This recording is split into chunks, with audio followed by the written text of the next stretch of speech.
Rukun khutbah itu ada 5. Ya, yang pertama membaca alhamdulillah, yang kedua membaca salawat kepada Rasulullah, yang ketiga berpesan takwa, yang keempat khatib wajib membaca 1 ayat Al-Qur'an. Nabi perintahkan ya ayyuhalladzina amanu shallu alaihi wasallimu taslima. Nah, maka itu juga ayat cenderung ya dibaca oleh setiap khatib. Karena itu ayat-ayat Al-Qur'an yang dianggap mubhimah. Ayat yang dipahami oleh orang, dimengerti oleh orang. Nah, itu ya 1 ayat aja boleh dibaca di khutbah yang pertama atau di khutbah yang kedua. Oh, di khutbah pertama dibaca, di khutbah yang kedua juga dibaca. Ya lebih bagus, tadi kan minimal. Ya itu rukunnya. Itu rukunnya. Ya. Nah, itu yang keempat. Yang keempat wajib membaca 1 ayat Al-Qur'an. Wayusannu, tapi dianjurkan, disunahkan ya wayusanu ja'luha fil ula ba'da farogiha. Yang paling afdal dibaca itu ayat Al-Qur'an di khutbah yang pertama. Ya setelah selesai biasanya khatib baca surah yang paling dimengerti oleh orang, wal asri gitu kan. Ya innal insana lafi khusrin illal ladzina amanu wa amilus sholihat dan seterusnya, atau ayat yang lain atau surah yang lain. Ya, sebenarnya di situ di akhir. Ya, sebenarnya di akhir bacanya, tapi boleh di pertama, ya boleh di akhir. Itu yang keempat. Kemudian yang kelima, ya dari 5 rukun khutbah. Ya, rukun khutbah kemarin di atas ada 5. Ya, nanti kita ingetin. Ya, rukun khutbah itu ada 5. Ya, yang pertama membaca alhamdulillah, yang kedua membaca salawat kepada Rasulullah, yang ketiga berpesan takwa, yang keempat khatib wajib membaca 1 ayat Al-Qur'an.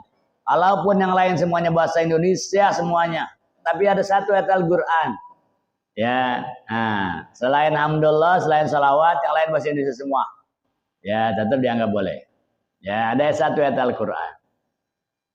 Kemudian yang kelima, ya wa khamisuha. Yang kelima dari rukun 2 khutbah.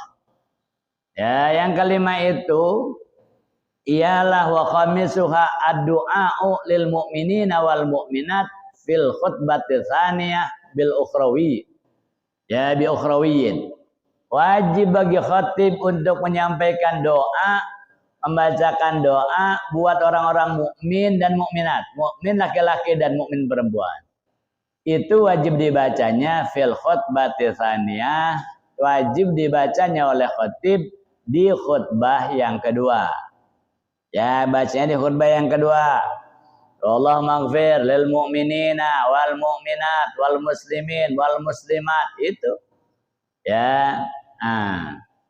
Seandainya khatib cuman baca alhamdulillah, alhamdulillahi rabbil alamin wassalatu wassalamu ala sayyidina Muhammadin sayyidil mursalin wa ala alihi wa sahbihi ajma'in, amma ba'du fa ya ayyuhan nas ittaqullah wa ati'u.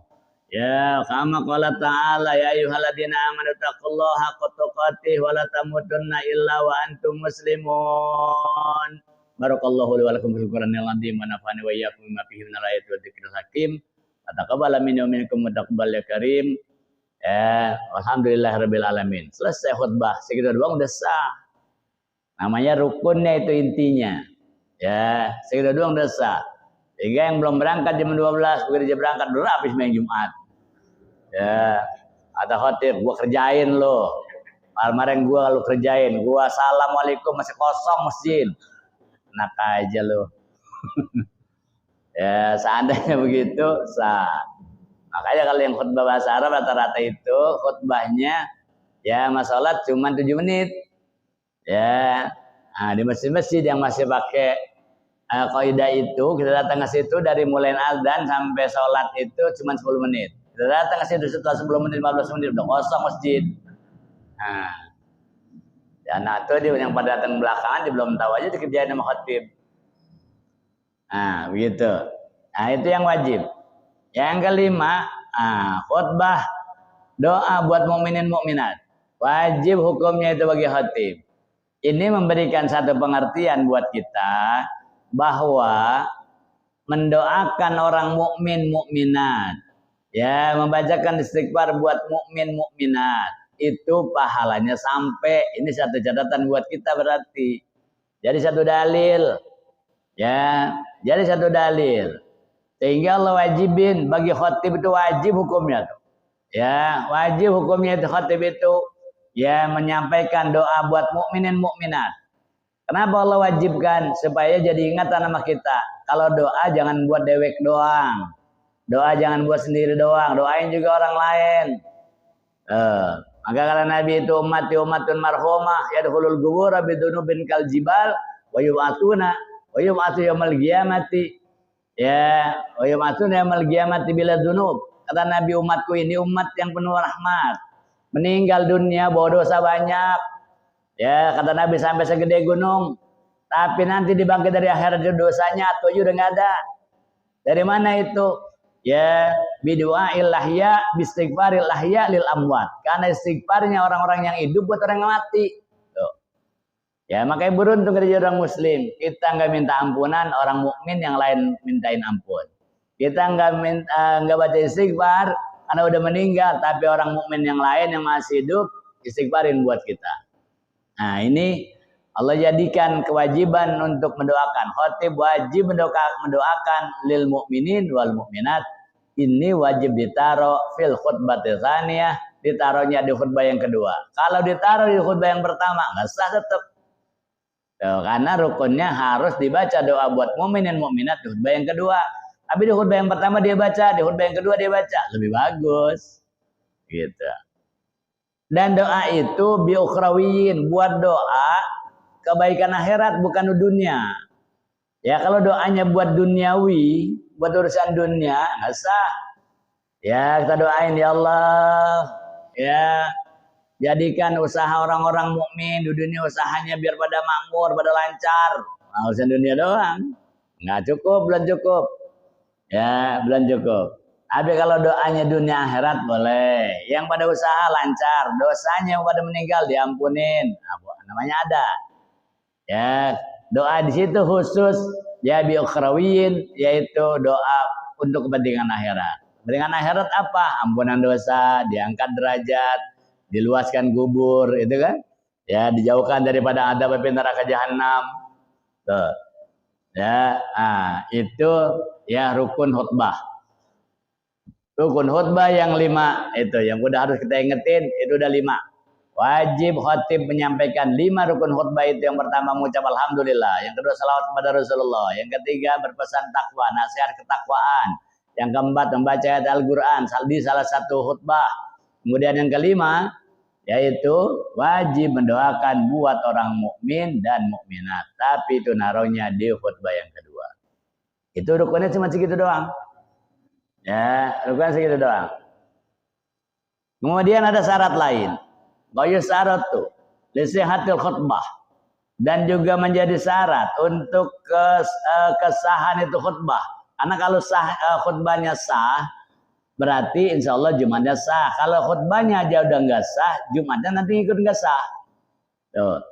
Ya, syaratu an yusmi al khatibu arkanal khutbati li arba'ina tan agidu bihimul jumu'ah. Ya, atau tan agidu bihimul jum'ah. Maka syarat yang lain itu khatib wajib memperdengarkan yusmi'u an yusmi'a al khatibu, khatib wajib memperdengarkan suara khutbahnya. Ya, tapi yang dimaksud di sini arkanal khutbah, rukun-rukun yang tadi itu. Yang lain ini boleh dibaca pelan, tapi alhamdulillah salawat kepada Rasulullah, berpesan takwa, kemudian membaca ayat Al-Qur'an, doa buat mukminin mukminat itu harus diperdengarkan. Seandainya suaranya dia sangat pelan, kudu dikerasin yang lempangan 5 tadi. Karena dia syarat juga, menjadi syarat juga andusmi'a. Andusmi'a al-khatibu, ya arkan al-khutbah. Wajib dia memperdengarkan rukun-rukun khutbah yang 5 tadi.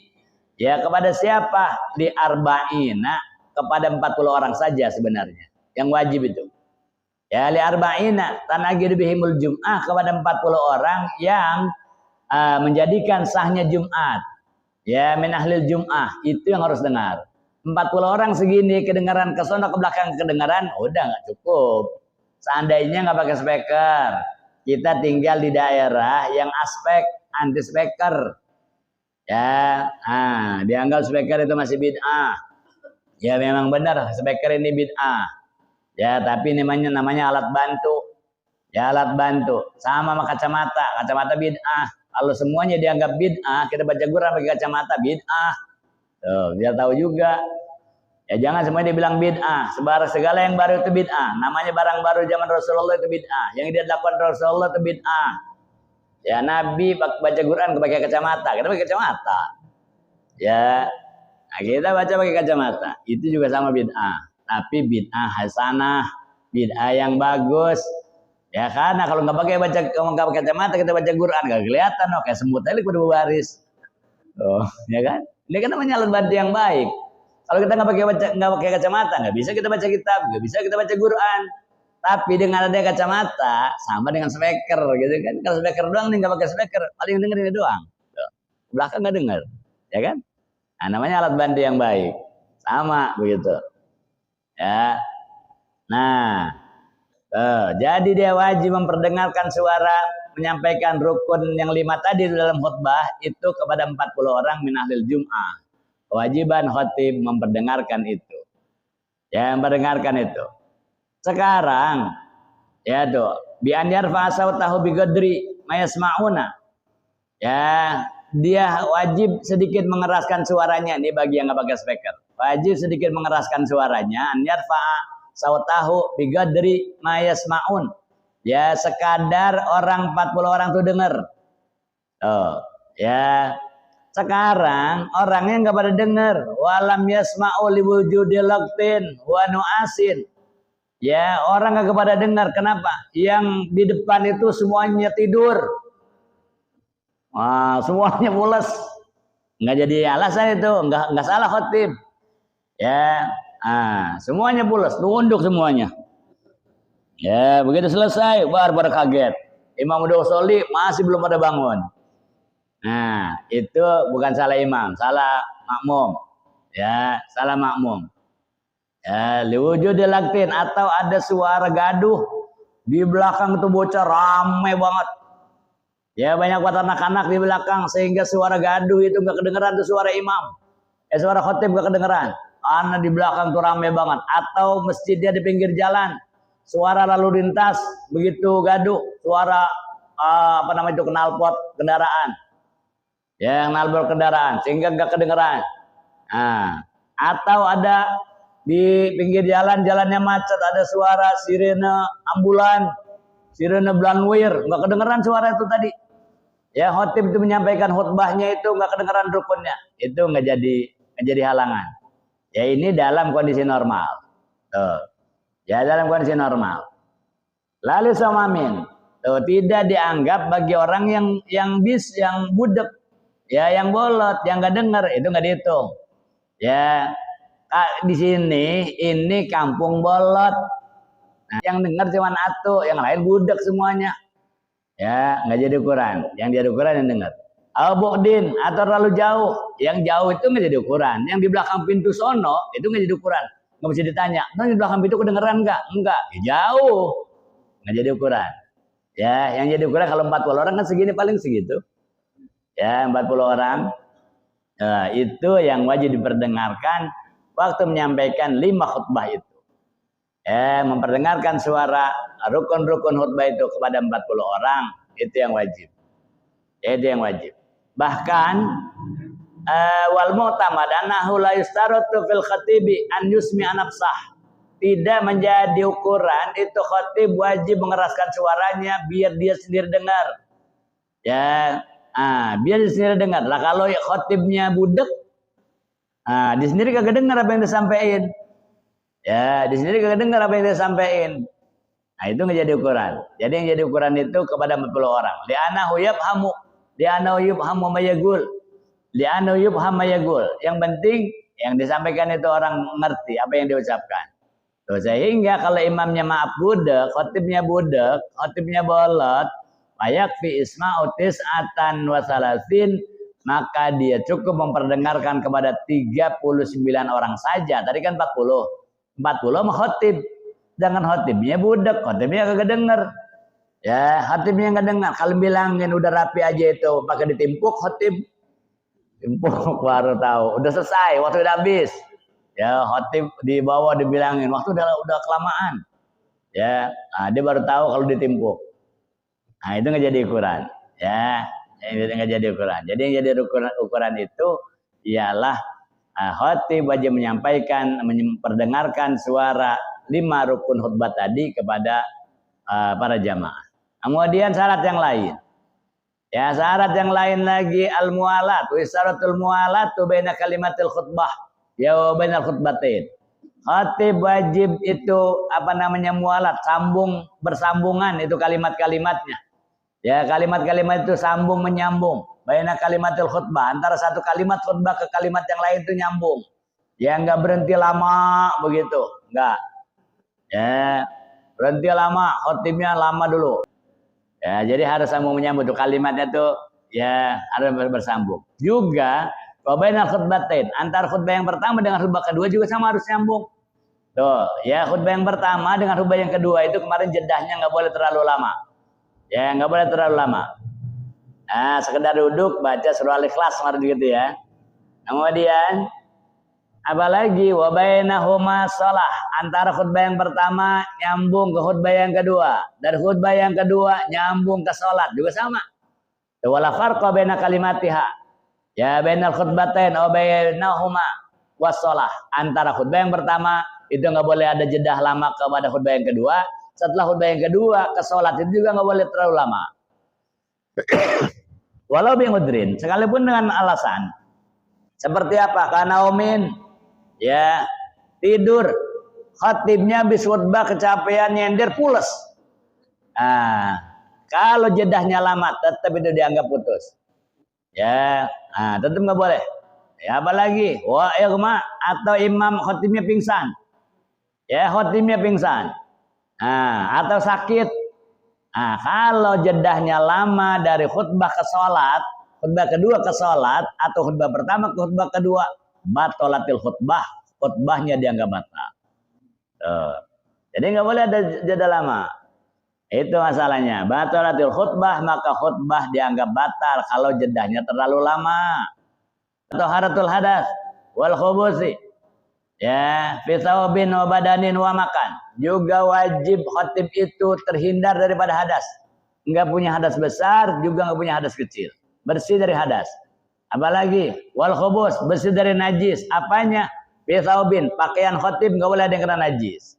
Ya, pakaian khatib atau yang berkaitan dengan khatib. Tuh, fi thawbin, dalam pakaian. Termasuk ini, tongkat. Tongkat yang dia pegang itu enggak boleh najis. Ya, enggak boleh barang najis. Nah, seandainya tongkatnya itu memang dia punya tongkat sakti dari tulang binatang umpamanya, tulang harimau itu. Ya, tongkatnya itu khatib tulang harimau. Karena itu punya kekuatan. Dia kalau nggak pakai itu nggak kuat, nggak hebat, nggak angker. Sehingga yang dia pakai itu tongkat yang dia pegang itu ya ialah tulang harimau. Dari sini besono itu dia pegang dia tulang. Ya, tulang harimau. Nah, itu nggak boleh. Jadi yang berkaitan dengan khotib apapun bentuknya yang dia pakai, pisau bin, pakaian, pegangan, gelang, cincin, cincin, jam tangan dan lain sebagainya, sorban, pakaian pokoknya itu nggak boleh bernajis. Wa badanin, badan khotib terhindar daripada najis. Wa makanin, tempat. Yang dikata tempat di sini wal mimbar, mimbarnya harus bersih. Mohon maaf sama DKM, ya kalau kita nih mimbar terbuka. Ya pagi itu kita kan biasa bersihin ya, dibersihin, dikontrol itu kan. Nah, karena ada kita itu khutbah, kita mau duduk, hampir kalau kata itu bukan duduk wajib, kita nggak duduk. Debu banget itu. Ya, karena memang sebelahnya sana ada pembangunan, ini kita pegang begini, masya Allah, debu banget.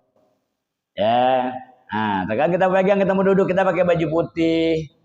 Ya, kita pegang, kita mau duduk, ini debu, mana ada air-air, nah kan jadi noda baju kita. Karena saya punya pengalaman begitu, duduk saya bangun, noda di sini. Di DKM harus kontrol itu, ya mimbar. Karena kalau mimbar seandainya ada kotoran kucing, ada kotoran ayam, yang di kampung kan bisa aja ayam pada masuk, kucing pada masuk, kucing sering ada kita lihat. Ya, tuh. Seandainya itu mimbarnya ada kotoran kucing, ada kotoran ayam, maka khutbah menjadi batal. Kalau batal, semuanya rugi kita. Tuh, ya semuanya kita rugi. Jangan keserempet DKM. DKM tanggung jawab. Merbot tanggung jawab. Mimbar itu kata-kata bersih daripada najis, termasuk dari kotoran itu mimbarnya. Wahwal mimbar. Wa makanin wahwal mimbar, yaitu mimbar. Ya, mimbarnya itu harus bersih. Ya, terutama mimbar-mimbar kalau yang terbuka begini kelihatan. Kalau yang pakai podium itu cenderung nggak kelihatan. Ya, cenderung nggak kelihatan. Nah, tuh. Ya, itu yang wajib ya dilakukan oleh khotib. Dia harus bersih, menutup aurat, suci daripada hadas, badannya suci dari najis, pakaiannya suci dari najis, termasuk mimbarnya suci daripada najis. Bagaimana kalau nanti khotibnya itu batal di tengah-tengah khutbah? Itu belum kita bahas. Ya, maka insya Allah kita lanjutkan pertemuan yang akan datang tentang syarat-syarat yang lain dalam khutbah Jumat masih belum terselesaikan. Supaya masing-masing kita nanti ngerti. Kalau khotibnya batal, bagaimana solusinya? Apa nungguin khotib? Khotibnya lagi mulus, lagi mencret, lama di kamar mandi. Itu kan mungkin. Makanya kita setiap masjid, saya usul udah lama di sini kasih pintu, ke sono bikin kamar mandi kalau perlu dekat dengan sini mimbar, dekat mihrab. Kenapa? Yang namanya manusia itu kan biasa sah-sah saja. Dia mungkin sakit perut, dia mulus kan bisa aja. Ya bisa saja itu. Atau dia batal. Kalau jedahnya lama itu nanti merusak Jumat. Alhamdulillah kan dibikinin tuh. Ya dibikinin. Jadi seandainya batal, buru-buru dia ambil wudhu. Kalau harus ke sono dulu, ngelangkain jamaah, kan kita waktu. Begitu. Ya jadi nanti kita lanjutkan bagaimana kalau seandainya khotib itu batal di tengah-tengah khutbah, apa yang kita lakukan? Apa tungguin nih khotib ya sampai selesai dia keluar dari kamar mandi atau bagaimana? Insya Allah kita lanjutkan pada pertemuan yang akan datang. Mudah-mudahan kita semuanya panjang umur dalam sehat walafiat, dalam keistiqomahan berada di thariqahnya Nabi kita Muhammad sallallahu alaihi wasallam. Amin ya rabbal alamin. Tandain Allahu a'lam bishawab. Rabbi zidni ilma warzuqni fahma.